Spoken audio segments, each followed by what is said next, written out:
On behalf of the Research Committee 5 on Sociology of Education of the Indian Sociological Society, we have another event today. I formally invite on behalf of the members of the RC5. I invite Professor Satish Deshpande to deliver a lecture on Massification without mobility, the deepening crisis of Indian higher education. Before Professor Satish Deshpande starts delivering the lecture, I invite my friend, my colleague in the RC5, Mosam, Dr. Mosam Trivedi, to introduce the guest today. Thank you. So, good afternoon, one and all. RC5 convener, respected Sir Professor P.H. Mohammed Sir, and today's our special guest lecturer, Professor Satish Deshpande Sir, and all participants who are joining from across the India. I, Mosam Trivedi, welcome you all. As we know, ISS is organized, each RC is organizing a special lecture in every month. So, on behalf of this, today's special lecture is given by very well-known Professor Satish Deshpande Sir. So, today's we get an opportunity to hear from him. Sir has done immense work on caste, class, education, and inequalities. I just tried to introduce him briefly.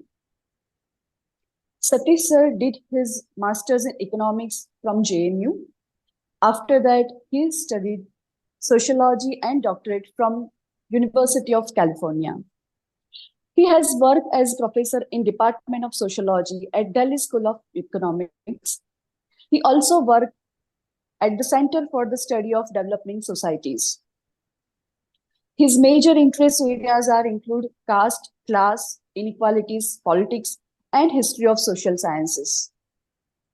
He is known for his writing, as he writes as a columnist in various newspapers like Indian Express, Times of India, The Hindu, The Wind, and many more.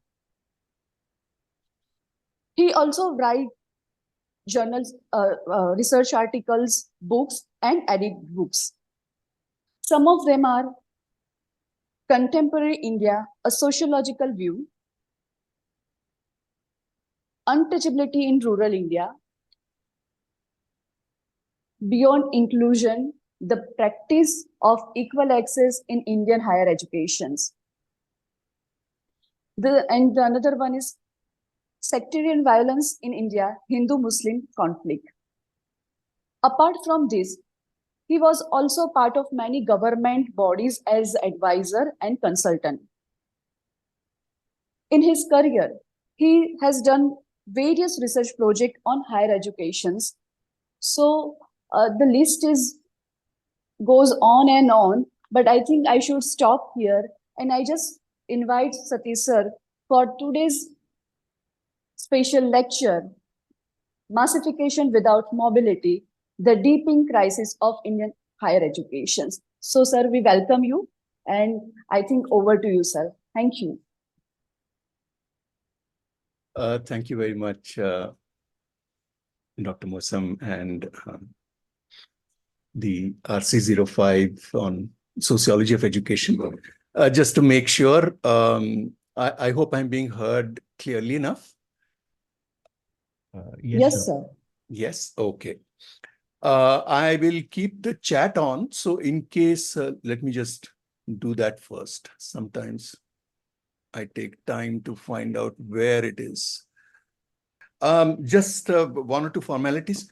I'm currently, my affiliation is as the M.N. Srinivasan Chair Professor, Visiting Professor at the Institute for Social and Economic Change in Bengaluru. I'm sort of required to mention that, so I'm mentioning that. I'm very happy to be here.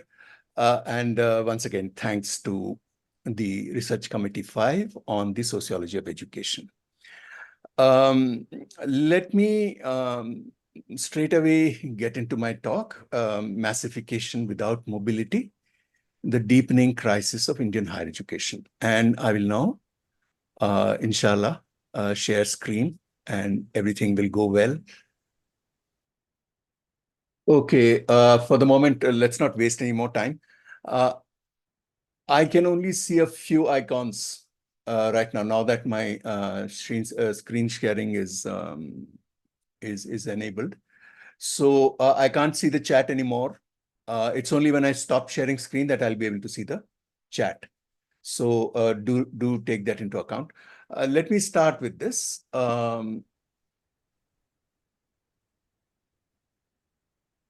Okay. So massification without mobility. Let me start straight away with this is the basic structure of my talk today. There are, broadly speaking, very roughly 7 stages or parts of the argument. And I'm going to start with, we'll be returning to the screen repeatedly, so don't worry about it. We'll be starting with why is higher education particularly significant in a country like India?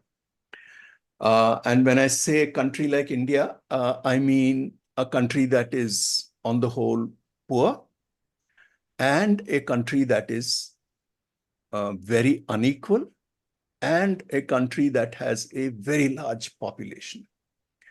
So in countries like this, which also aspire to be democratic, inequality, a large population, this combination creates a major demand for mobility. That is to say, large sections of society want to better their life chances, want to have a better life. And if you want to be a democratic society, this aspiration has to be respected. There are other forms of society historically and of course in contemporary times where if you don't have the aspiration to be democratic, there are other methods of handling these aspirations without, in a sense, giving in to them. But if you wish to be a democratic society, you have to, in some sense, honor these aspirations or at least be seen to be honoring them. So in other words, there has to be some kind of a social resource that is redistributable and at the same time has the potential to act as a resource for significant social mobility. Now, in most societies, particularly in a society like India, the usual historical ways in which this has happened is firstly, of course, conquest, plunder, and so on, colonialism, imperialism, all of that. That option is not available to us. Land redistribution has been a major historical source of doing this. That is close to us today. And of course, wealth redistribution through radical or revolutionary changes that redistribute wealth across society. And that also is not available to us. So in this kind of a context, higher education assumes very great significance as the only resource that can provide significant mobility and theoretically or in principle can be redistributed, or at least distributed widely, not redistributed in the sense that one of the great things about this resource is that you don't have to take away anything from someone, like wealth, which is a stock, something that you possess. It needs to be taken away in order for it to be redistributed. Education is something which if you possess, nobody else can really take it away from you. So the widening of access to higher education becomes, in this sense, an ideal form of an ideal redistributive resource, if, that is, all other things go well. And therefore, the special significance of higher education in a country like India, where it has great legitimacy, it need not cause the kind of major upheaval and bloodshed that revolutions often cause, and it is in general thought positively by all of society. So therefore, it seems ideal. And these ideals were, in fact, looked like they were going to be achieved in the 20th century. I mean, as you know, the 20th century was a century of great hopes.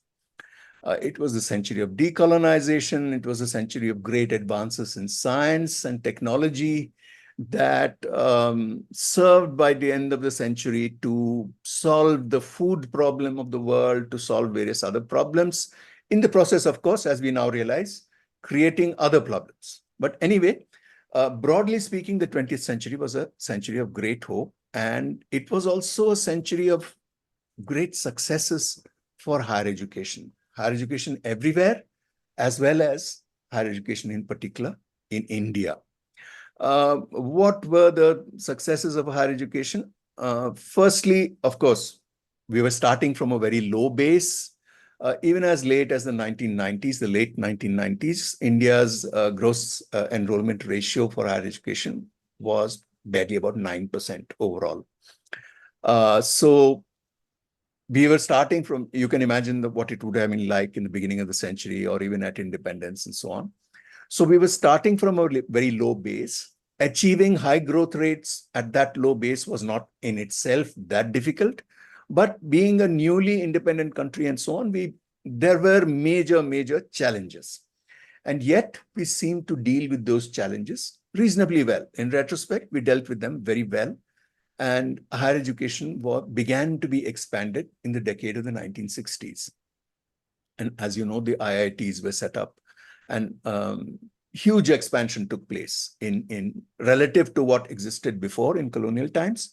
A huge expansion took place in the 20th century, in the second half of the 20th century, in the 50s, 60s, and so on, and it accelerated later. It also seemed to bring significant social mobility. Large numbers of Indians entered higher education as the first generation entrance into formal higher education at this point, and managed to translate their higher educational credentials into secure jobs and, to cut a long story short, into significant social mobility. And therefore, this avenue began to look very attractive, particularly in the last quarter of the 20th century, with the IT boom that started happening after the late 1980s or so.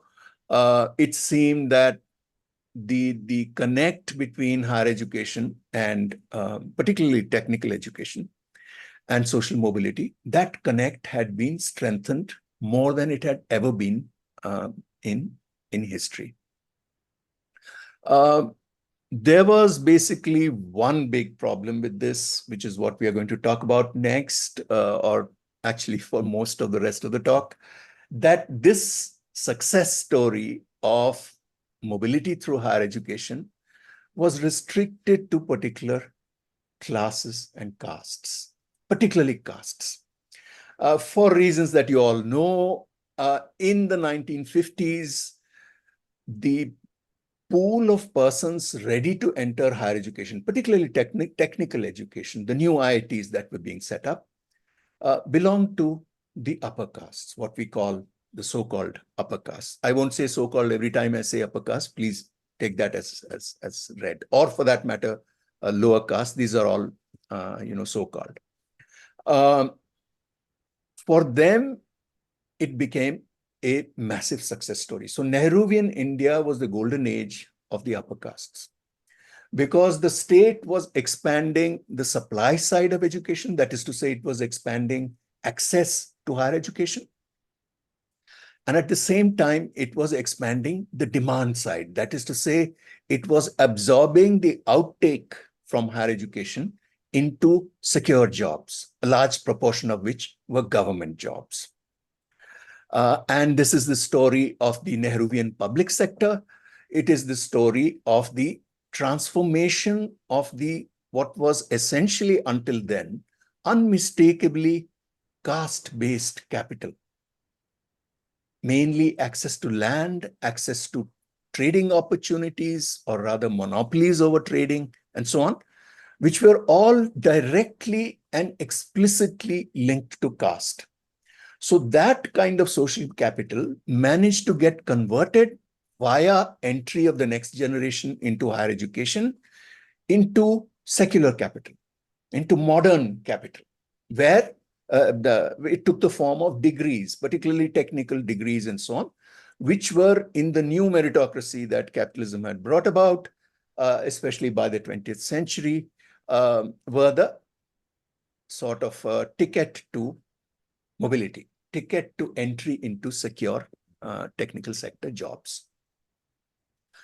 But as I said, this was for this particular castes alone, the upper castes alone.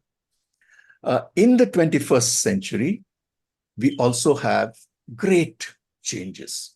In fact, changes on a scale unimaginable, even in the 20th century. But at the same time, we have also a set of challenges, again, unimaginable, even in the 20th century. Looking back, it is a matter of great surprise, I mean, astonishment, not just for higher education, but for us as social scientists, that what was, even in the 1990s, awareness of, say, the climate crisis was so rudimentary, was so, elementary. I mean, we were simply not aware of this giant crisis that was just round the corner. Just 30 years later, we are now talking about little else.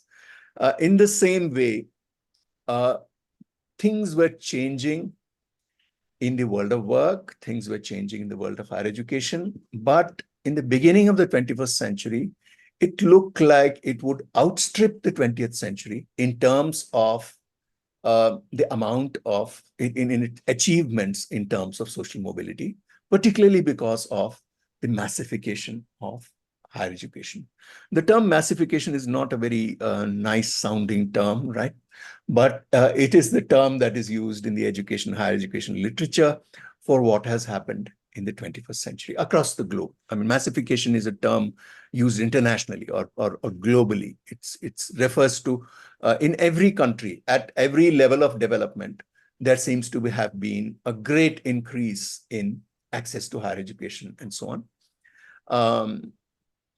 There are interesting variations across different class groups, that is to say middle income groups, high income groups, and so on, of countries, but we won't get into that now.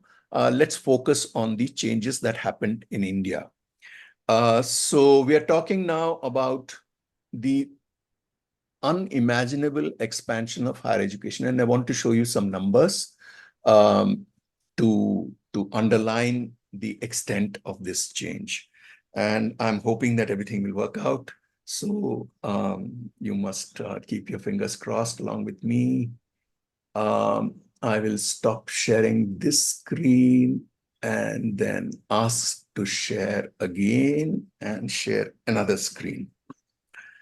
I thought that was the least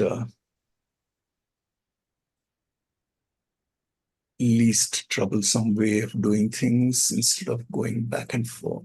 Screen one, share. I hope you can see it now. Yes, sir. Yes. Yes, the numbers Yes, are legible. You can read Yeah, them. yeah, we Great. can read. Great. I take a lot of trouble over these tables. You know, I'm into tables. So you must tell me if you see anything wrong with them. Write it in the chat. Although I can't see the chat box now, I will be able to see it later. So do let me know your comments about the tables as you go.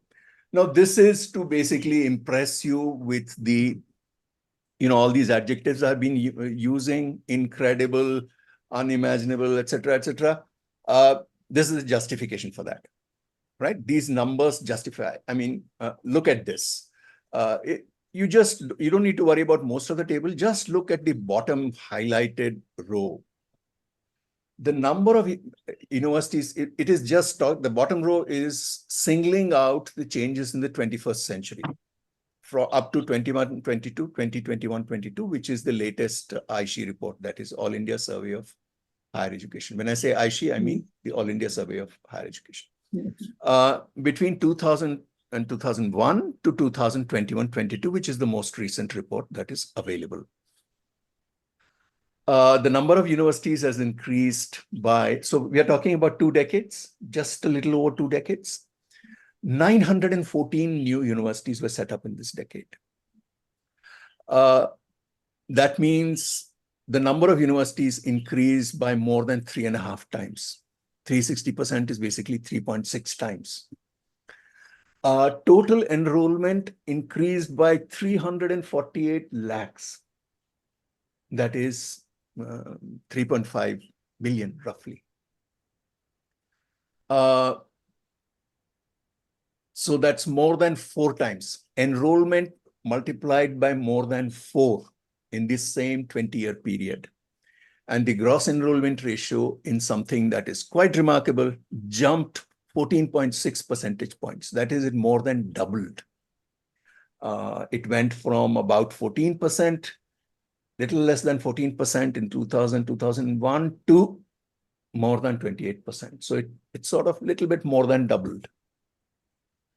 And just to give you a sense of this, 3.6 universities have been added every month. More than 4,500 students, new students, I'm talking about addition to the existing enrollment, have been enrolled every day, right? 3.5 universities every month and more than 4,500 students every day for 20 years.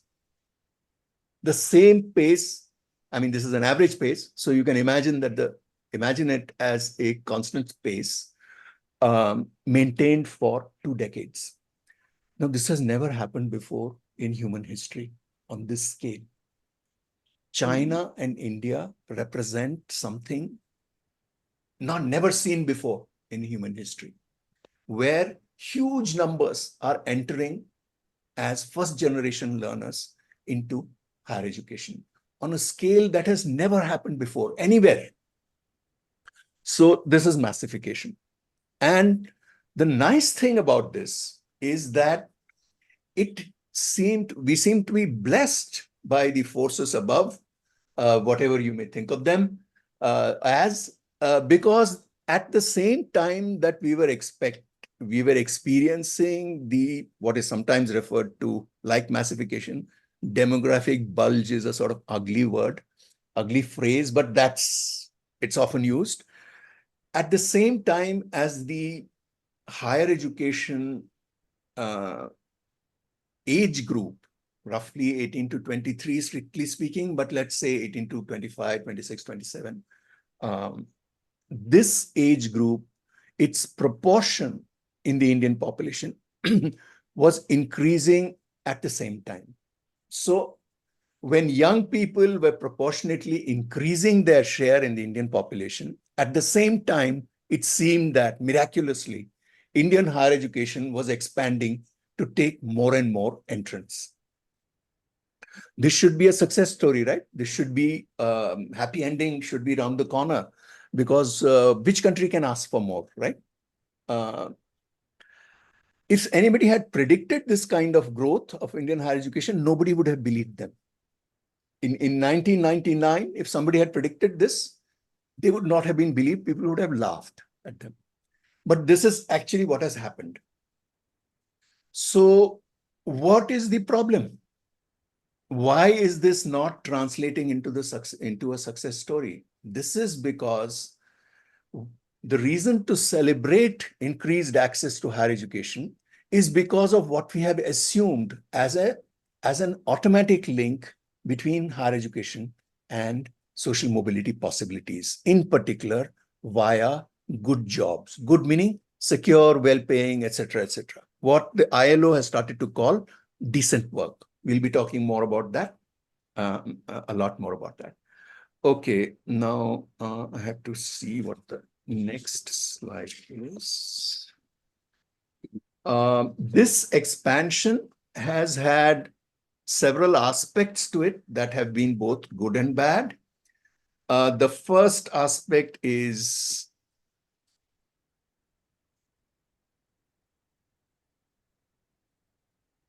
privatization. Expansion of higher education has been accompanied by privatization. Just look at the headline on the left side. If you don't want to bother with the numbers, I have highlighted the private part of things. So you can look at how much of what role privatization has played in facilitating or driving this expansion. So now about 78% of higher educational institutions are, there are different ways you can count this, are in private hands, and about 2/3 of enrollment is in private institutions. At the turn of the century, at the beginning of the 2000s, was when very late in the 1990s was when the transformation in terms of enrollment occurred. Then in terms of the number of institutions, the majority of institutions had become private much earlier, by the late 1980s.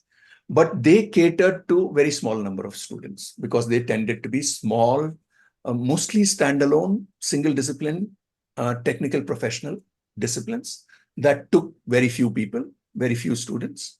And therefore, the bulk of enrollment remained in public institutions. That started to change in the decade of the 1990s, and now it is completely changing this way. And it looks like it is accelerating. This process is accelerating across time. So this is one feature. We've already reached this. No, then we'll stop here. The other slide I'm not showing you right now is about the changing social composition, which is also a very, very big thing that has happened. Partly because of reservation, partly because of economic development and increasing levels of prosperity, at least in segments of every social group up and down the class spectrum, every social group, every caste spectrum as well. Because of these changes, more and more people from castes and classes that were not seen in higher education before have entered higher education. And in fact, that is what is driving higher education, because after all, the upper castes are a relatively small minority, and even if all of them go into higher education, that's not going to drive the sort of expansion we have seen. So again, it's a good thing. And one of the biggest success stories, again, I'm not showing you the numbers for that, is gender parity. In overall terms, the women in higher education now slightly outnumber men. In overall terms, there are still some inequalities, particularly in technical professional subjects, but even there, we are very close to parity. This surprised me.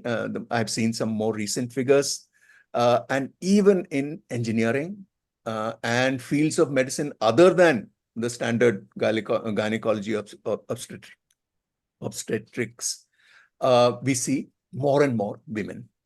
Architecture looks like it's going to become another female-dominated profession, for example. So that is another big success story in terms of what I'm calling enrollment inclusion. There are big buts associated with this, ifs and buts, many qualifications, and we need to talk about those for a while. So these numbers will intimidate people unnecessarily. So I'm going to stop sharing these numbers now. And I'm sorry, this is a very clumsy way to do things, but I thought this was the least. Back again to the old screen. So we are still talking about the massification of higher education. We have talked about the good things. What are the good things? The good things is, of course, sheer access and to higher education on an unprecedented scale. On the whole, that has to be a good thing, I suppose. But we'll talk about the ifs and buts now, and you can make up your own mind on whether that is actually true or not.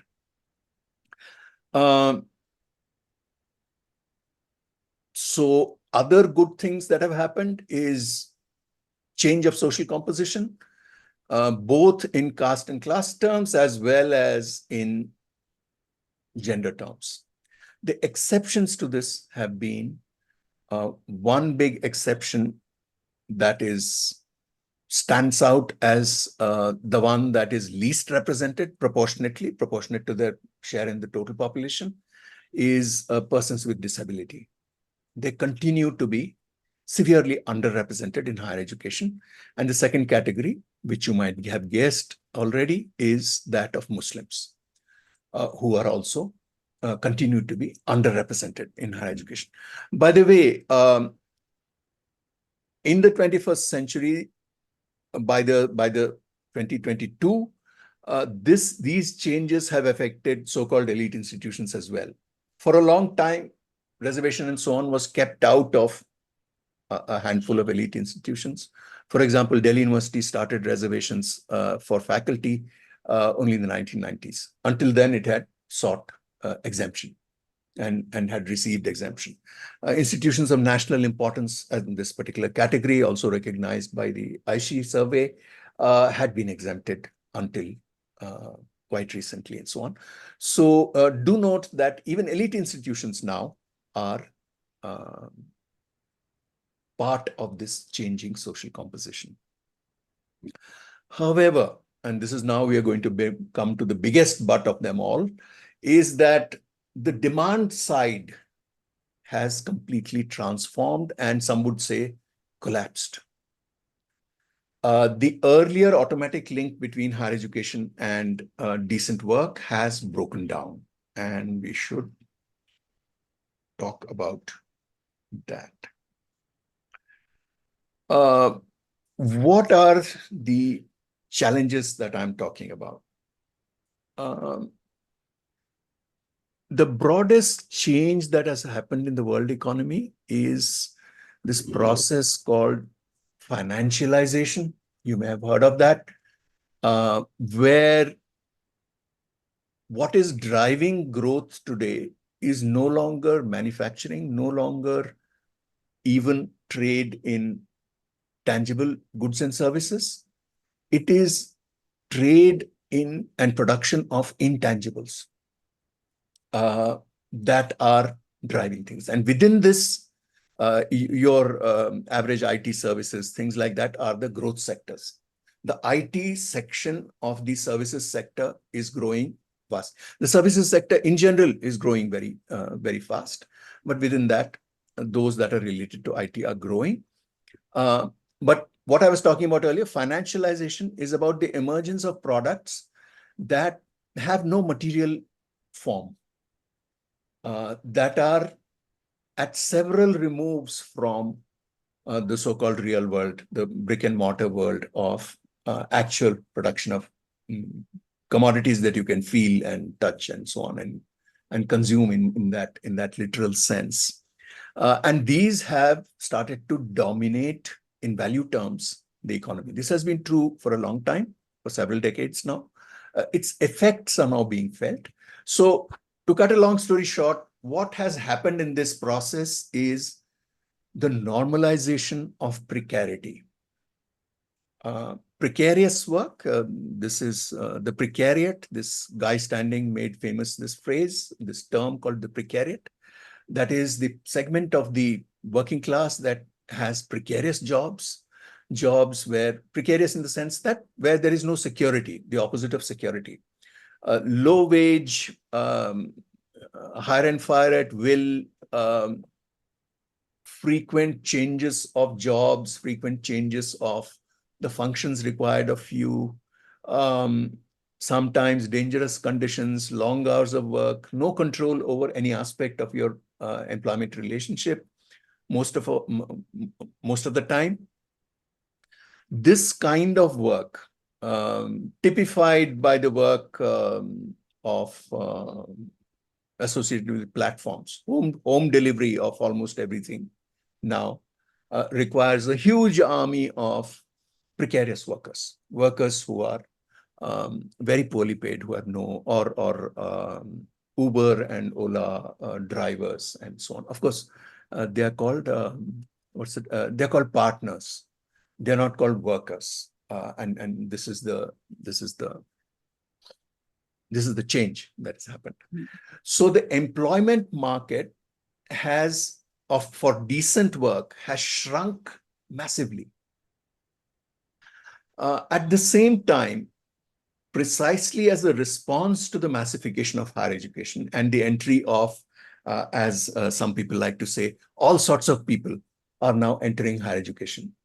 Now, precisely because of that, new kinds of barriers or the strengthening of existing barriers of, broadly speaking, softer barriers, the glass ceiling, as it's called, that kind of thing, have social barriers, cultural barriers to full participation in educational institutions has replaced simple exclusion from access.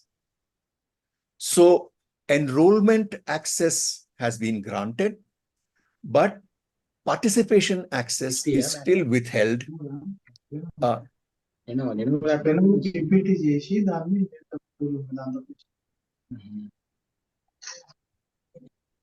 Shrimalu, Full participation. Hello. Should I wait or? No, continue, sir. Yes. Full participation is withheld. The iconic case here is that of Rohit Vemula. I don't need to say more about this, but our higher education institutions, one of the reasons they have become places of friction and tension is precisely because of the historically unprecedented mixing of castes and classes on a scale that we had not seen before. And yet, despite all this, higher education has been, for both intended and unintended reasons, a source of great hope, despite all these. And one of my favorite topics in this is the contribution, the unintended contribution that public university campuses have made to social change. If you think about it, a university campus is one of the few places, in fact, in my opinion, the only public place where you will find a cross-section, literally a cross-section of society, relating to each other in reasonable equity. We know it's not fully equal, etc., but reasonable equity. It is not, anybody's property, the university, the public university, and people from all levels of the caste and class segment, of all genders, are able to be here. If you think of the world of work, it's deeply hierarchical. If you think of the world of politics as another place where everybody enters, there are no women, just to point out a few obvious things. So as a public space, the public university has been extremely important for unintended reasons, I think. And study needs to be done still of the huge impact it has had in terms of change, producing change, even if it has also resulted in friction and so on. We need to talk about different kinds of mobility. The irony is that educational mobility has in fact happened. By educational mobility, we mean where the educational levels of the current generation is significantly higher than the education level of their parental generation. That is educational mobility. Significantly higher, not just incrementally higher. However, this is not the only kind of mobility. By social mobility, we mean, broadly speaking, it seems to subsume economic mobility within it. Social mobility is an improvement, a significant improvement in social status as well as economic status. Now, this has faced enormous challenges. Educational mobility has in fact arrived, but and we are actually living through a revolution as far as educational mobility is concerned. Particularly China and India are living through a revolution. We might not realize it, but that is what is happening. Unfortunately, sadly, tragically almost, we are also living through the reverse of social mobility. We are living through an age of the intensification of inequality. And I'm going to show you some more numbers now that will bring across both these points, both the success story in terms of educational mobility and the lack of success, or the challenges, if you like, as far as translating this into decent work is concerned. So once more, please bear with me while I stop sharing and take you back to the other. Great, fantastic. Okay, again, I apologize for putting so many numbers. I keep scolding students for putting too much text or too many numbers onto the screen, and I'm doing exactly that. But let's focus on parts of this table, and I've highlighted the parts that I feel should be. This is, by the way, very taja stuff. You know, this is like fresh.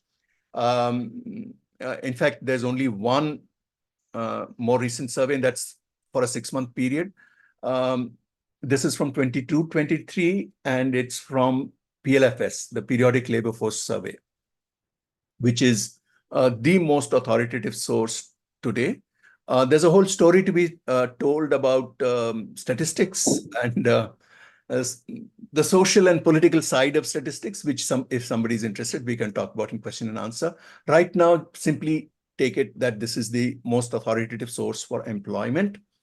So look at the highlighted columns. As you can see here on the row side, we are giving the educational level of sons, and the columns show the educational level of fathers.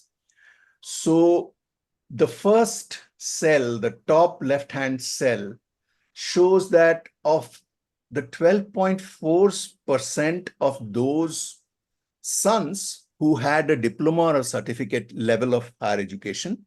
These are all the levels of higher education, by the way. The lowest level would be diploma or certificate, which is after 12th, and the highest level would be PG and above. 12.54% of sons with a diploma and certificate had fathers who were illiterate. And so on. If you look at this jump to the highlight in the same row, 91.3% of the fathers of those of sons with a diploma or certificate had no higher education at any level. So similarly, if you read down that column of without higher education, you'll see that nearly 83% of those who have sons who have an undergraduate degree, their fathers did not have any higher education. Not even a degree, not even a diploma or a certificate, right? Both sides, on one side, I'm saying, taking all levels of higher education for sons. Similarly, I'm taking all levels of higher education for fathers. And even for, this is the most striking statistic, if you want to just focus on one cell in this, just look at this cell or maybe the cell below that. At all levels, if you include sons who have higher education of any kind, from diploma and certificate to PG and above, in all subjects, 82%, more than 82% of them had fathers who had no higher education. This is a stunning statistic. This is the entry of first-generation learners. That's what we're talking about. I hope this is clear enough. I'll be happy to enter into more details at question and answer. So educational mobility has been a resounding success. Only less than 18% of those who are in higher education today are second or higher generations. Less than 18%. And of course, we are now restricting gender-wise. We are only talking about sons and fathers because this is the most happening kind of segment, right? Because we know that where a choice has to be made, where the family cannot afford to send both daughters and sons into higher education, the sons are almost invariably preferred. And almost always, at least in that generation, which is, I suppose, my generation and above, the generation of the fathers, they tend to be, on the whole, have more education than their wives. So that's why I have not considered mothers. I've considered the most favorable binary, the most favorable set, sons and fathers. And in that favorable binary, we find more than 82% are first generation learners. So this, we should be, as a nation, we should be proud of this. But that's the sad part of our history, that there's always this big but that is. But before we go on to the buts, let me show you how women have been doing. This is fathers and daughters. Once again, I have restricted to fathers for the reason I already mentioned to you, because they are likely to have more education than. We can also do daughters and mothers. That shows you the lag, but right now we are looking at fathers and daughters. You'll see that the numbers here, the number here in the previous slide, it was almost 74% of sons with PG had fathers without higher education. The same category, women, daughters, is reduced now from more than 3/4 for the males. It has gone down to about 2/3, roughly 66%. So almost 1/3 of the women who are currently have a PG and above level of education, their fathers had higher education. So while this is also quite high, but it's not as high. Expectedly, it's in a patriarchal society. It is not as high as that for sons. But look at the bottom, this figure here. So just under 80%, nearly 79% of daughters with higher education today have fathers who had no higher education. Again, take a moment to think about what this means and the presence of first generation learners in our higher education system. So my claim that educational mobility has worked is substantiated by these tables. And these are, as I said, very recent. Now we have to come to the, the part where we can't be so proud of, the challenges that I'm talking about. Sir, I would like to know that whatever mentioned below the percentage, is it number of the daughter or the fathers? The number mentioned 65.9 and 594 signifies. Yes, it's number of daughters. This is a sample of daughters. Okay. See, sir, we can talk about this in greater detail in question and answer. Let me just run through quickly. I'm already taking longer than I expected. So please forgive me for moving on right now, but we will come back to this. There are many issues with this in the sense that it is a subset. It's a very severely restrained subset. When you look at it, requires that both father and daughter or father and son should be living in the same household, because this is a household survey. And that is a restriction, particularly for education. People go out of the house. I mean, live outside the household. Therefore, that's a limitation. We'll talk about all that. But let me go on to, yes, the biggest part of the but or the if, and now the statistics won't necessarily be the latest, but they are relevant to our story, and I'll run through them quickly. Basically, the story is that unemployment has been increasing across the country. There have been some minor ups and downs here and there.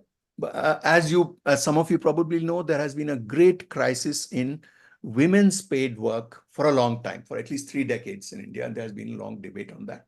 Right now, we are talking about an overall increase in unemployment. And within that, there are categories. This is just to give you a sense of data that is not quite current now.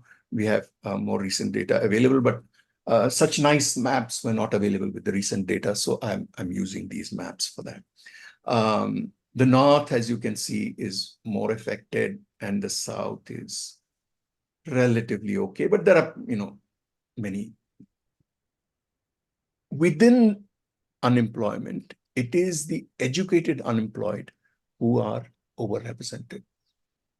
And that is the biggest challenge or qualification that we have to. The big success of educational mobility is not matched by social mobility. That's the story I want to tell. So this shows you the presence of unemployment among those who have degrees of various kinds in higher education. The right side of this, the right side bars. I'll just run through these. So educated are 3 times as likely to be unemployed as others. We need to talk about the whole question of employment, unemployment, underemployment, and so on in India, and its relationship to class and caste. Now, as has been famously said, the poor, the really poor, are too poor to be unemployed. They can't be doing nothing, right? So they have to do something to earn a living. Therefore, the technical definitions of unemployment require you to have been looking for work and not have found it, and not be doing any kind of work at the time that you're accessed by the survey. And this is a very restrictive definition. So by this definition, the poor never enter or rarely enter unemployment because they need to be doing something or the other in order to survive. What that gets called when you're doing just something to survive is underemployment or disguised unemployment and so on. And India has kind of pioneered research in this field because we have had lots of this kind of phenomenon. So the educated unemployed in our country, as you know, in our society, more accurately, you know that higher education is first a sign of status and only secondly a sign of competence or some kind of skill. And because of that status, various kinds of employment become forbidden for somebody with higher education, or rather unacceptable for somebody with higher education. Therefore, that is one of the reasons why you have such a large rate of unemployment among unemployed people, because they can't find jobs that are good enough for them, that they feel they deserve. And this is what I was talking about when I say that decent jobs have become very, very scarce. You will still find in the media the stories of these legendary stories of the few who make it good and receive astronomical salaries and so on. But they are a microscopic minority. And the fact that they're a microscopic minority is now part of the common sense. It wasn't until recently, but now people understand that is just, it's mostly show, and that the average engineer young engineer tends to be unemployed or working at something that has nothing to do with their qualifications. So this is a view over time. I won't spend time on this. Basically, I've been making this point now. I think I don't want to labor it, but look at this.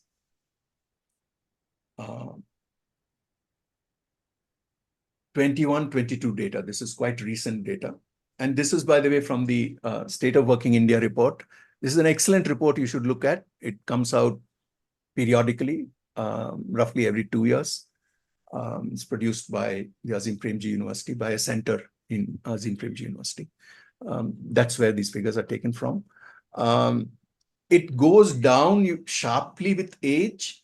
Part of this is the phenomenon of settling for less. You settle for something because you grow desperate, more and more desperate as you remain unemployed. And again, as you can imagine, this is directly correlated with your family status. If your family is well off, you can afford to wait for the right job. You also are likely to have the connections, the social connections the ability to pay where some payment is involved for getting a job. So you are, in a sense, better placed if your family is better placed. So inequalities are magnified, and already unequal society, the way the labor market is working today, this transformed labor market, post-financialization, post-normalization of precarity, is working to magnify and intensify existing inequalities. That's the story of these statistics. So these are some more recent figures, but I won't, I think I've taken now too much time. I won't bore you with more figures. Let me come back to the, these are various kinds of statistics that you can, wage differentials across castes and across gender and so on. I have that kind of data as well, but I will now stop with the data and go back to my basic story.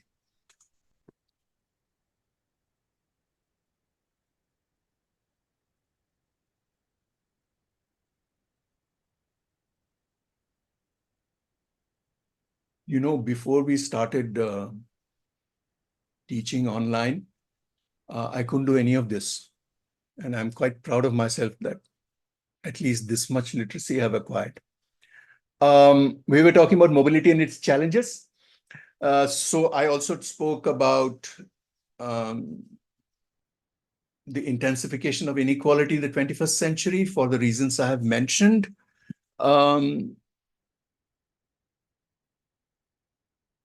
I want to now talk about the last stage. There's more to be said about all the data and so on, but as I said, we will wait for question and answer for this. Let me just go to the last stage now. Why do I say it's a deepening crisis? Of course, it's a crisis for more than just higher education, right? It's a crisis for contemporary India as such. But why, in particular, higher education was already in crisis because of these changes in the job market that started to happen. But that crisis is deepening today. Why is that happening? Because access to higher education has been associated with so much hope and so much expectation. After having raised expectations, to not meet them is, as you can see, socially extremely explosive situation. Particularly when you compare to the 20th century, which is still within memory. People remember from their parental generation how the upper caste, now they are identified as the upper caste. In Nehruvian India, they were not identified. They were identified simply as scientific and technical manpower. For them, higher education achieved so much. They managed to make the transition. Why aren't we able to make the transition? This kind of a question is deepening the crisis. It's becoming more and more clear that access to decent jobs is not a matter of qualifications alone. A very, very small proportion of jobs are regulated by examinations. Those examinations themselves, you know more than I do about the crisis of that examination system. I also happen to be interested in examinations, and I'll be happy to talk about them if you want to talk about them. But even that route today is tarnished. But most of employment, particularly in the private sector, has always been by word of mouth and through connections and contacts and so on. So access to jobs has not followed access to credentials. At the same time, if you think of the prestige of higher education, it rests on two broad reasons or justifications. One instrumental, one non-instrumental. The instrumental justification is good jobs, mobility, etc. The non-instrumental justification is learning and becoming more rational, more critical, a better educated citizenry is supposed to produce a stronger democracy, etc., etc. And you learn to appreciate the higher things, etc. I'm not going into all the details, but basically everything that is associated with quote unquote liberal education. Today, not only is the instrumental side apparently collapsed, justification collapsed because the job market has transformed itself.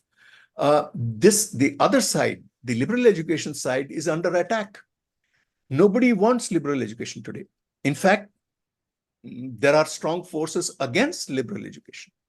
So higher education as a source of critical thinking, of liberal values, etc., of a broadening of the mind, all that is under severe attack. So we no longer have a good answer to the question, what is higher education good for? And you can't think of a crisis deeper than that. I'll stop here and wait for your questions and comments. Thank you very much, Professor Satish Deshpande. Thank you very much for your interesting lecture today. In fact, we all have enjoyed it. I personally have gained some knowledge about the massification of higher education.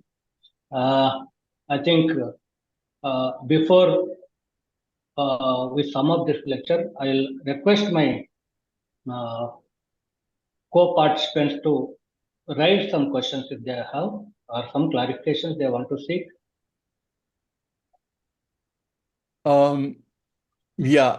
I must apologize because I've been working on this for a while, and I have a lot of material. So as you know, one of my favorite quotes is from Elmore Leonard, the thriller writer, mystery writer. You must have read some of his books. In one of those little columns where advice to writers, one of his pieces of his advice is that leave out what the reader will skip. So I've been trying very hard to follow that advice. It's actually hard advice to follow, because if you really know what the reader is going to skip, you would be an extremely accomplished writer, because you can in a sense read the reader's mind. So I have probably not succeeded in skipping enough, and even though I have not presented a whole lot of other stuff I have, but I'm hoping that I'll be rescued by question and answers.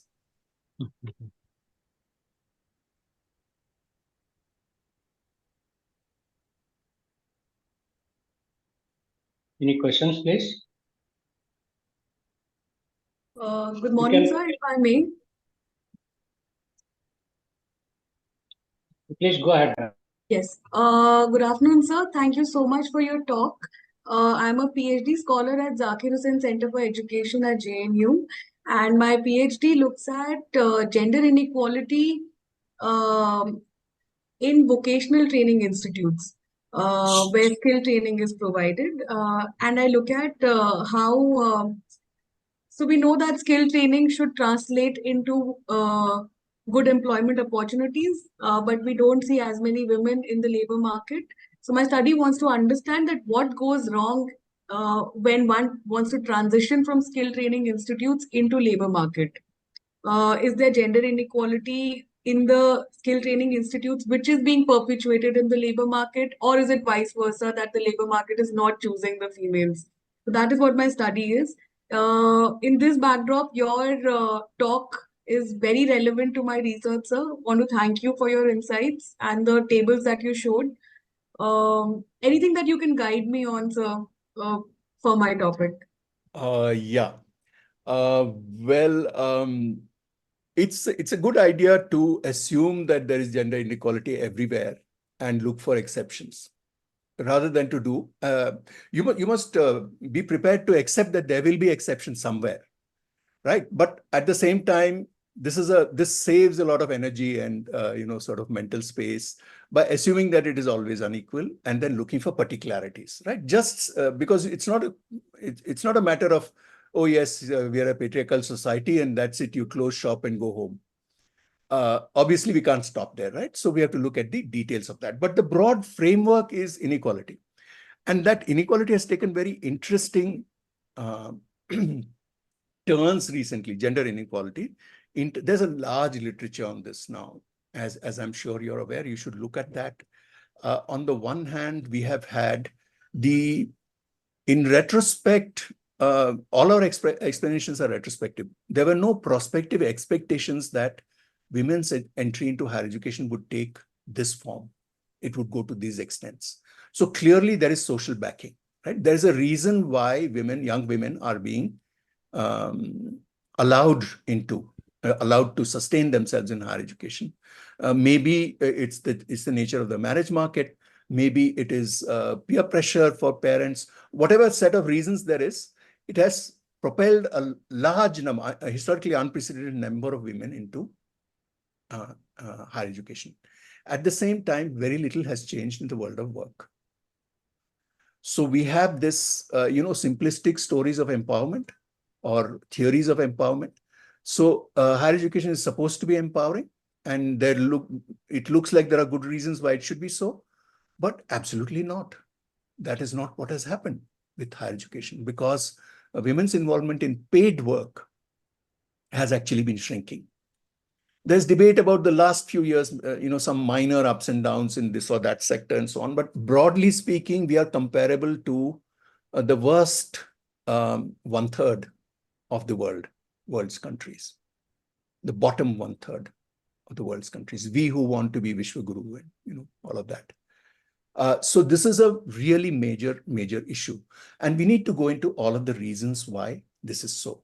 Again, the media projects just a few, sort of CEOs and that kind of thing, or pilots. We often have the experience now. It's quite common now to hear a woman's voice from the cockpit talking to you in an airplane.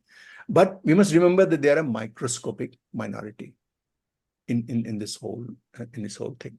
So why is that happening? Why is the world of work so resistant and why is the idea of the woman as breadwinner still causes a lot of strife, causes a lot of tension, anxiety, and so on, despite the fact that more and more women are indeed breadwinners,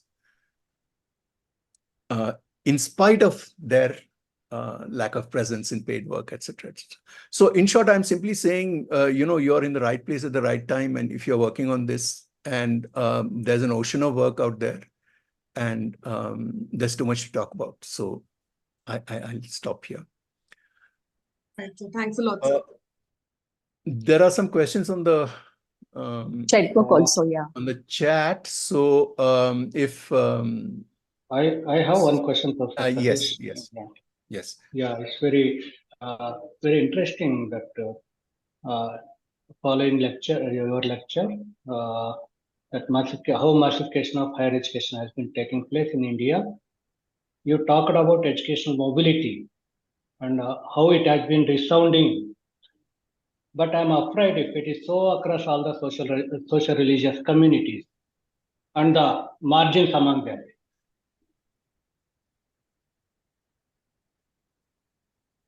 This is my question. I didn't hear the last part.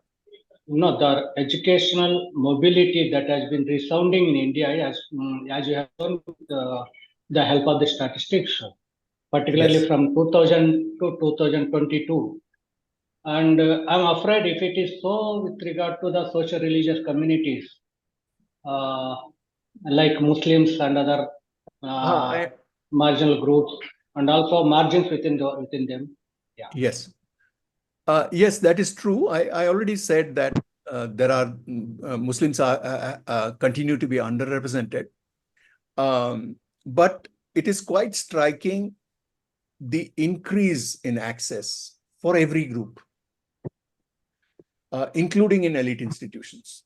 I'm talking about enrollment access. There's a whole host of things to talk about, full participation in the life of an institution and so on, which is still blocked in various ways. Look at the suicides, look at dropout rates. All of these point to increased friction because of this and so on. But in terms of enrollment access, it cannot be denied that every group has increased there, even if some, like Muslims, continue to remain underrepresented. And we have to look at the class structure within communities, as you're suggesting, to look for that. And Muslims in particular today are almost entirely, in the sense of an outlook, if I'm a young Muslim male today, let's keep it simple. I know that I'm going to end up in self-employment, then I will not get a job in anywhere else. Nobody else is going to give me a job unless I have relatives who own industries or, some such thing. So I'm going to be self-employed. If I'm going to be self-employed, why do I need all these degrees? Right? So that kind of a logic is at work in communities that are resigned more or less today to their exclusion. And it's one of the biggest problems for Indian democracy, because this resignation is a very dangerous thing, socially speaking, and we need to resist that. So yes, I'm agreeing with you that there are many qualifications to this, but I want to be sure that I'm presenting the positives as well, to the extent that they are positives. More than that, they are changes. They are huge changes. So educational mobility is a huge change. And it is particularly traumatic at the lower end of the social scale, because a young man from a so-called lower caste, where there has been no education all around, suddenly becomes educated, causes a lot of upheavals. I mean, it's even within the community, it is not always pleasant or happy, or as we know, many of us from personal experience.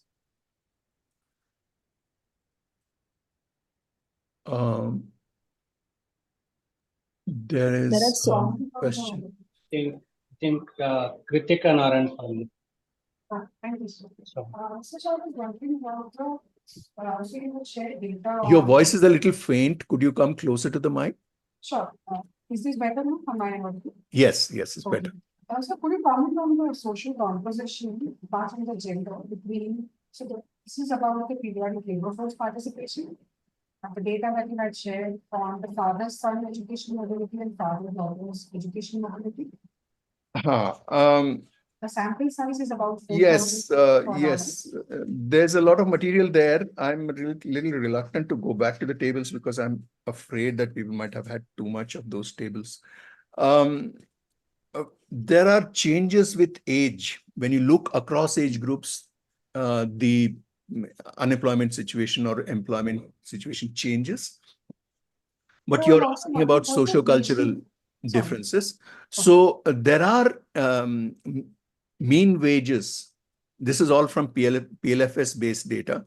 Mean wages across both age categories and across gender and across social categories are significant. There are a lot of limitations on this data. Broadly speaking, NSS data will tend to underestimate. Employment data is a partial exception to that, but tends to underestimate inequalities, particularly when we try to look at income or substitutes for income, because the normal proxy used for income is consumption expenditure, and that is, as we all know, severely underestimates inequalities. But in terms of wages, in terms of access to more desirable work, and in terms of decent work, is maybe I should show the slides on what do people feel. There are 2 slides on decent jobs, which I think I'll show. Where are we?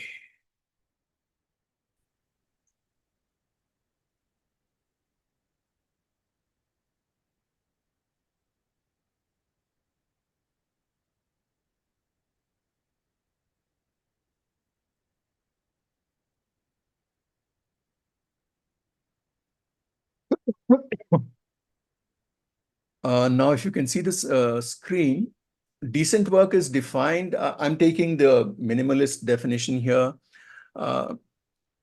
There is a definition by the ILO of decent work, but you have to go by what the statistics enable you to say. So the PLFS data allows you this subset of the ILO definition. So this is a subset of the ILO definition of decent work. It includes basically regular salary. I'm picking out those who have work, first of all. Within that, who have work with regular salary, with a written contract, and with some benefits. That is to say, at least with some paid holiday or things like that that are included under benefits, some kind of pension or some kind of gratuity and things like that. And this is a very broad definition. Anything at all in this makes them part of this group. So that's what is defined as decent work here. Now, we are looking at gender in this particular slide, and again, look at the highlighted columns.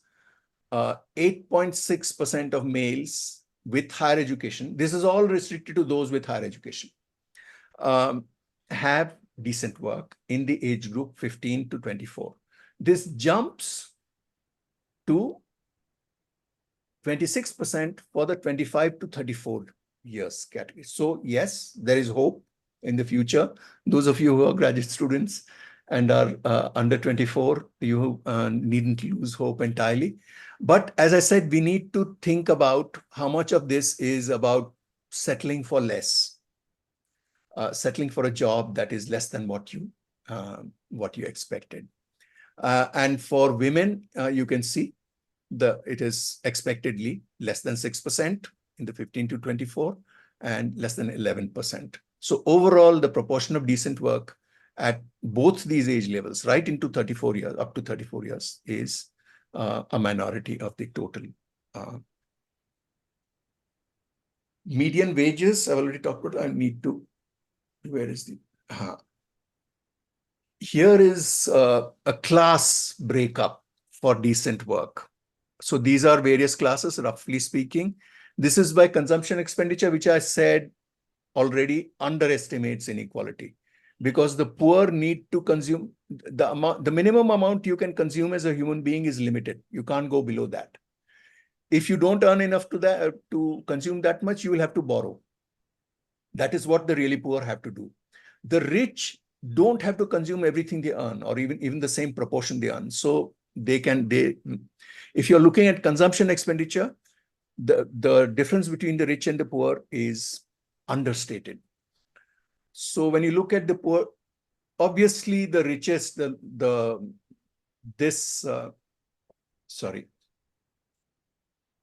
second last row is that of the top 5% by consumption expenditure. You can see across ages. This is, I'm looking at age groups in the same cross-section, in the same time point survey. The survey has happened at one time point. Within that, I'm trying to convert this into a time series by looking at different age groups within that. This is often done. There are limitations, but this is often done. And you can see that with age, in the oldest age group I have considered here, it reaches about 34% among the richest. Right? So think about that. In the so-called richest, as identified by consumption expenditure data, only about a third will have, at having crossed the age of 51, will have decent work. Again, decent work defined in this minimalistic form. Now, here is what I think you were getting at. The question was getting at decent work by caste and community. So you can see how this is. You can see the differences across castes and communities if you look down for the appropriate age group. So you can control for age, you can control for caste or community group, and so on. So it's possible to look at this. So yes, there are differences. But you need to get into all the details to look at those. So I'll stop this here. Yes, I hope that was addressing your question at least partially. Yes. Other questions? I'm looking at the chat. What is the role of cultural capital in access to higher education? I'm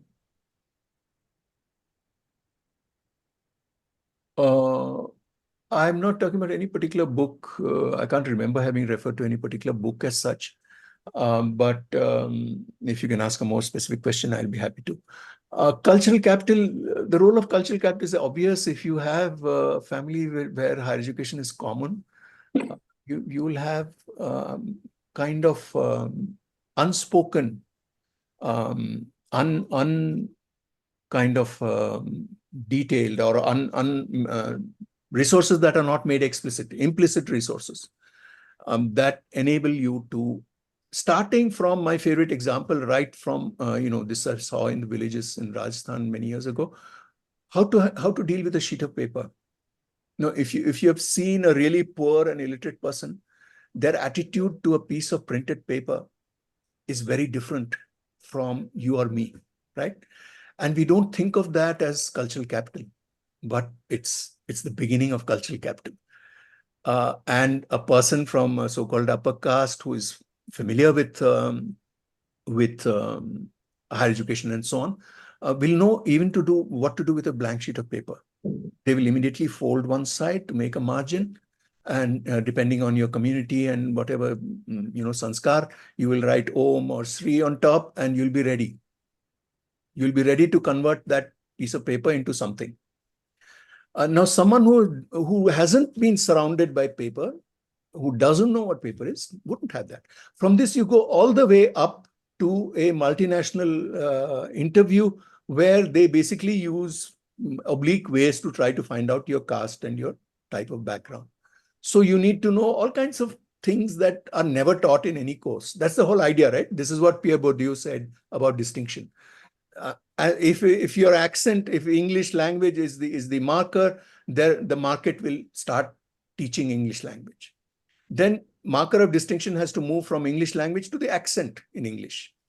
Then slowly the market will start teaching accent. Then you have to move from accent to something else. So the marker of distinction has to be non-market, precisely to ensure selection to the elite. So in this way, cultural capital is central to access to higher education. Civil services. I'm usually reluctant to answer questions about civil services, mostly associated with knowledge and skills gained from liberal education. Most of technical graduates are choosing. How to see this? This is all about the tragedy of the civil services and why they loom so large in the lives of young people is the job market. There are no other jobs, secure jobs. So large numbers. In North India, it's called Tayari. Spend decades in this. They spend the best years of their lives preparing to give these examinations. And yes, but you will see the changes that are happening. The kind of questions that are accepted in the civil services today are very different. And I'm sure in your coaching classes, you'll be told what to read in order to, write the appropriate sorts of things. How could we resist the attack on liberal education, especially in the present context? Freedom of speech, expression, etc. is curtailed. Is it a challenge for a layman or a learner without any privilege or capital to participate in liberal education rather than focusing on the instrumental part of education? How could we approach this dilemma? Okay. How do we resist the attack? By continuing to be there. As they say, date rehna. I mean, that is the basic, not abandoning the field and trying to fight as much as you can to assert yourself. This is a too large a question, obviously, for one person to answer, but it requires a collective response. And you have to demonstrate the usefulness of the kind of education you want as a student. And as a teacher, you have to demonstrate the usefulness in various ways. And we have to begin by realizing and demonstrating that usefulness itself cannot be measured in only one way. And deep down, everybody knows that. Everybody knows that, saying only something that will please people in power, that is not education. That has never been considered, historically never been considered education. And there is something in education, particularly higher education, that requires it to be separate from power, no matter what the nature of power is. This is not about which party is in power, etc. This is not about ideologies even. And just by the way, so-called leftist parties have not done very well with higher education. Kerala has done excellently with primary education, but the same Kerala, the same society in the same government has not succeeded with higher education at all. So, there is no political party that can say they have done very well with higher education, except occasionally in brief periods, the Congress party, because it happened to be in power at a particular time and so on. It's not really part of the party ethos as such to be very liberal about higher education. But yes, there are differences. It doesn't mean all the parties are the same. But this is what we have to fight. And this is what makes higher education a prickly subject for power. This whole cliche about speaking truth to power, when you try to translate it into real life, there's friction, right? So in other words, you have to try to explain why being close to power is disastrous for higher education, while at the same time you need public education. You need the state to support education, because the private interests, as we have seen now, the hope invested in private universities has been dashed. That hope has now foundered.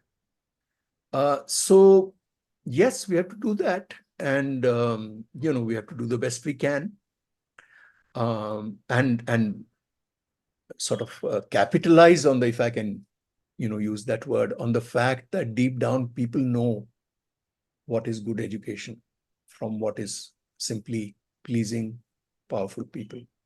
Everybody has to some extent or the other, or each one of us has done the pleasing power part. So I'm not saying nobody is a saint here, nobody can afford to be outside. But to what extent do you do that? That is the question, no? And when you ask this question institutionally, you have to have some space where whatever the kind of power, whatever its ideology, it can be opposed safely without consequences. That is, without the ED arriving or the police arriving and the whatever things like that, which are now very common. We have to just fight for that. I can't really say I don't have a recipe or that kind of thing, but you just have to continue to be present and fight.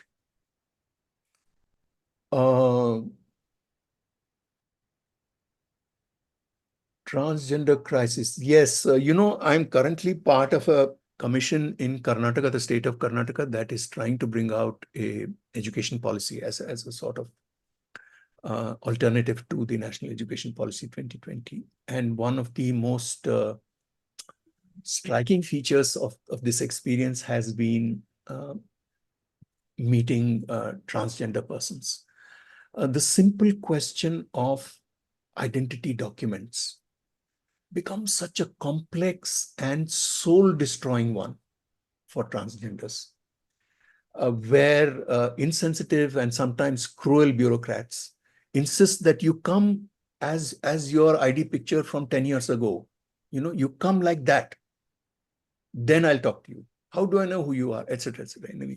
So what we take for granted and what has been touted now in the age of Aadhaar as, you get this one document and, life is heaven and everything else will be solved. Just getting that document becomes a life challenge. So, while gender is now in some ways become very respectable, transgender is not quite respectable yet. And it still requires a lot of effort. And I hear you. And once again, same answer, you have to continue to be present and fight. And while states like Karnataka have been, on the whole, quite good with questions of transgender and sexual difference and so on, one of the leading states, I would say. But even here, there is a lot of trouble and a lot of problems. Disability is another issue where there is a lot of problems. So the good thing is that more and more presence is being felt, and more and more progressive, surprisingly, and perhaps not surprisingly, I shouldn't say surprisingly, people from across the ideological spectrum, just few people, are taking an interest and are actually supportive of transgender issues. That's a sign of hope.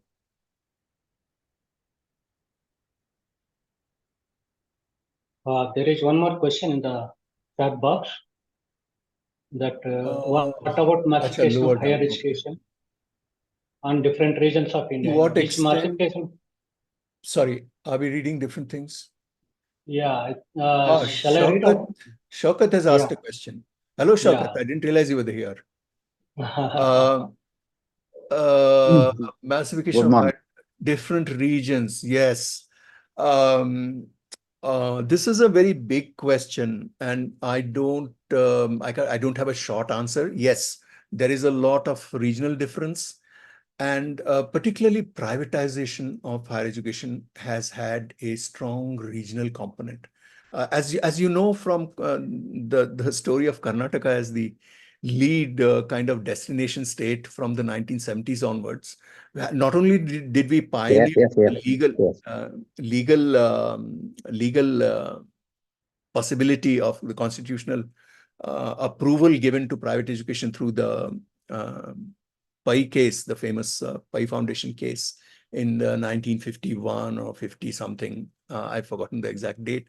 But from the 1970s onwards, Karnataka became one of the leading states along with Andhra Pradesh for a destination state, as it was called, for train loads of people would come from the north to come here.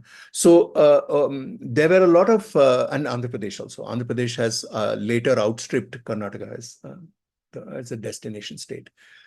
So regional differences in higher education have been very marked. That is why we see large. I came to Delhi as part of the Bihari influx, what was called I came from Bihar, influx into Delhi in the 1970s, mid-1970s, where for 3 years, educational institutions had been closed down because of the JP agitation and so on. So things like this have had a very pronounced regional effect. So there's a whole study to be done on the regional dimension of higher educational inequalities, apart from privatization, professional versus general education, and so on. I'm sorry, there's another question here from Abhas, which I didn't see before. To what extent does the massification of higher education contribute to the so-called diploma and BTech degree inflation phenomenon, where degrees lose value in the job market? Yes, credential inflation has been a permanent feature of our job market from the 1960s onwards. You first hear about the problem of educated unemployment in the late 1960s, you start to hear about it. So we have had credential inflation at least from that time. Credential inflation means the need to be overqualified for a job. So if the job is specifying a 12th standard, you need to have at least an undergraduate degree because everyone else will have at least a 12th standard. So, in order to get the job, you need to be overqualified. Basically, that's the situation. And therefore, higher education in India has had to carry an extra load, a massive extra load, as people simply collect degrees because jobs are so scarce. This all revolves around this whole concept, which I am very opposed to and I'm very suspicious of, called employability. I think employability is a employer's word, and it tries to shift the share of the burden that industry should take onto education.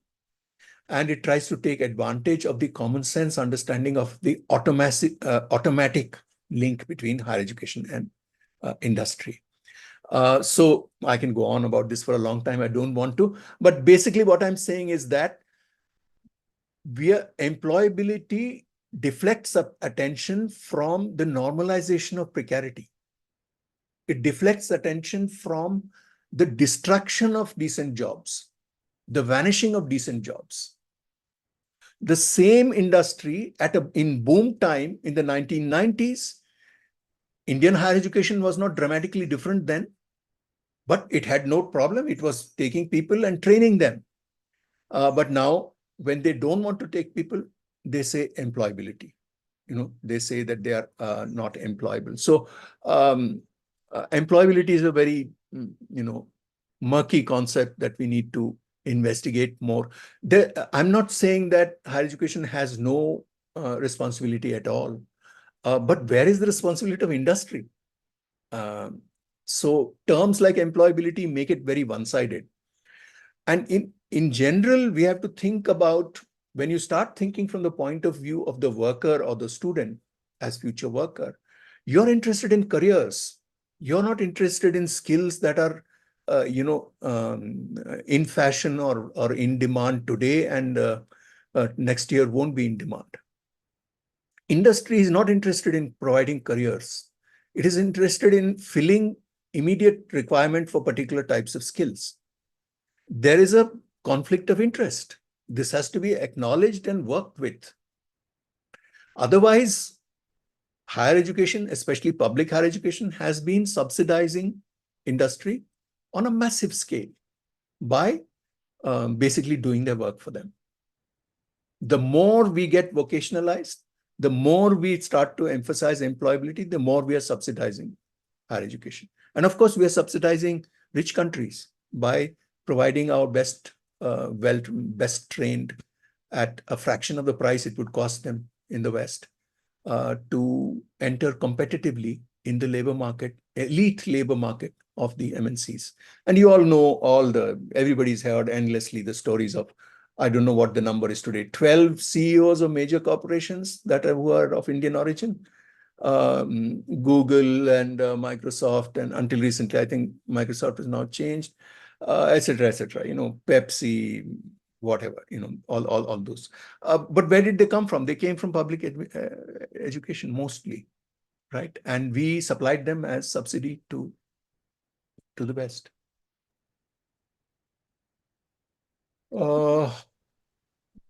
Theories.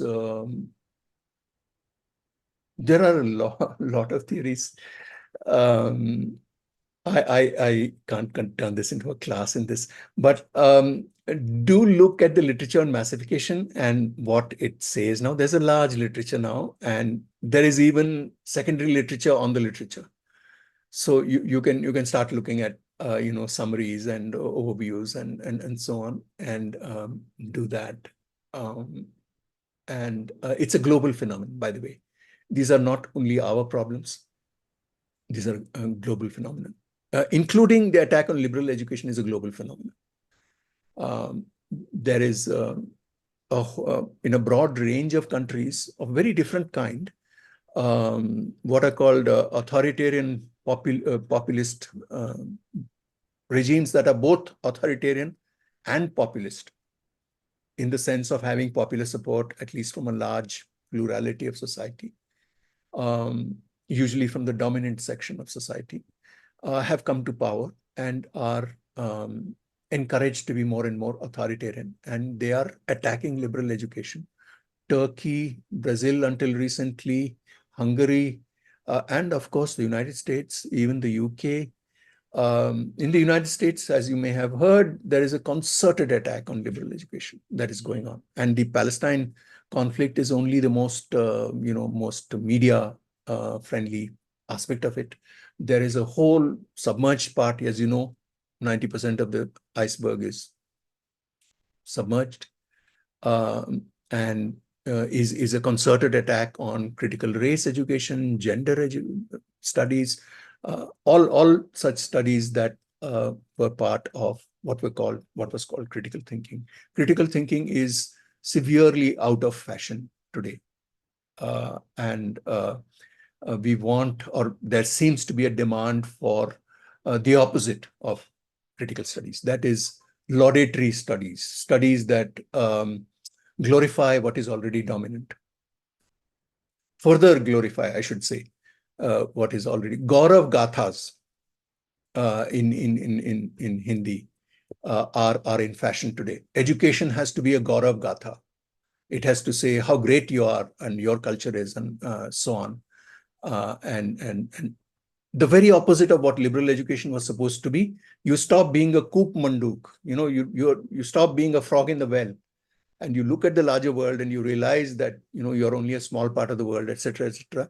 Now you want to build, raise the walls higher of the well, and be very happy that your well is great, or it has a 4,000-year civilization, or that it discovered zero, or whatever other particular claim that you may want to. And again, as I'm saying, this is across the world. It's not only we should not think of it as only our problem. I think I'll read out the last question for today. I think Yes, please. Sriram Gosikonda has written something. Civil services is mostly associated with the knowledge and skills. I've already looked at that. Yeah. I've Okay. already looked Yeah. at All that. right. Yes. All right. I think before we close this session, I invite Dr. Mosam Trivedi to say a few words, share her thoughts, summing up the lecture. Yeah, yes, sir. Thank you. So it was really very interactive and insightful lecture. Am I audible? Now you're audible. Yes.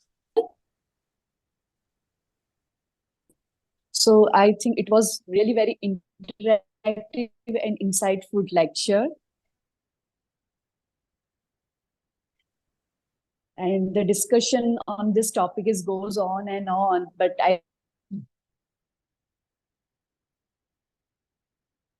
think we should wind up these things. Today, sir, talk about the, highlights past 1 century, and particularly last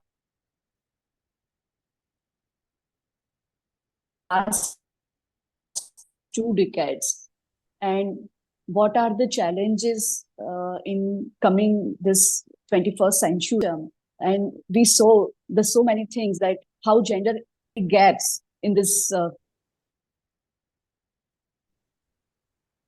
higher education, and what are the roles of private education, and how the decent jobs are shrunken, that we sir highlight on these topics. And I'm really very happy and really feel pleasure that I'll be here. I think signal is very weak at your end, Dr. Mosam. Yes, voice is coming and going. Yeah.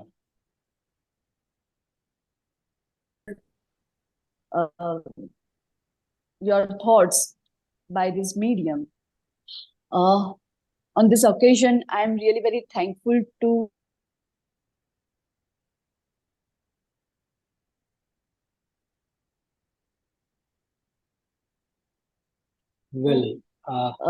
Satish sir, and really very thankful to RC5 convener Dr. Mohammed sir. Hello.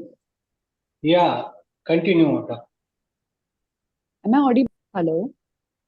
Yeah, you are audible, but the voice is breaking in between. So. Hello. Yeah. Yeah. So I think I'm really the signal is weak at your end. To Satish sir, and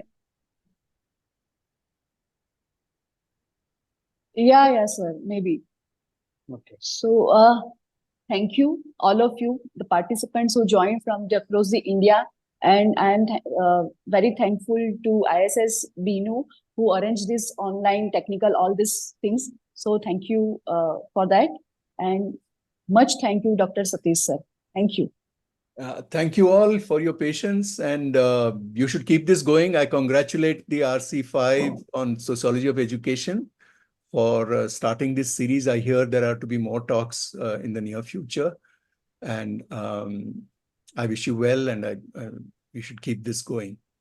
No, I thank Professor Maitreyi Chaudhary because she's behind all this. In fact, she stands at the list no. and she speaks to No, the. no, she's not behind, she's in front. She's in front, yes. She's helping us a lot, in fact. And thank you. I personally thank you, Professor Satish Deshpande. In fact, it's quite pleasant hearing you after so many years. When I was a student in Hyderabad University in the Department of Anthropology, working under Professor Shiva Prasad, I used to interact with you, but I lost an opportunity to do so after that. Although in between I was attending your lectures. So this is really an opportunity for me and for my friends and colleagues in the RC5.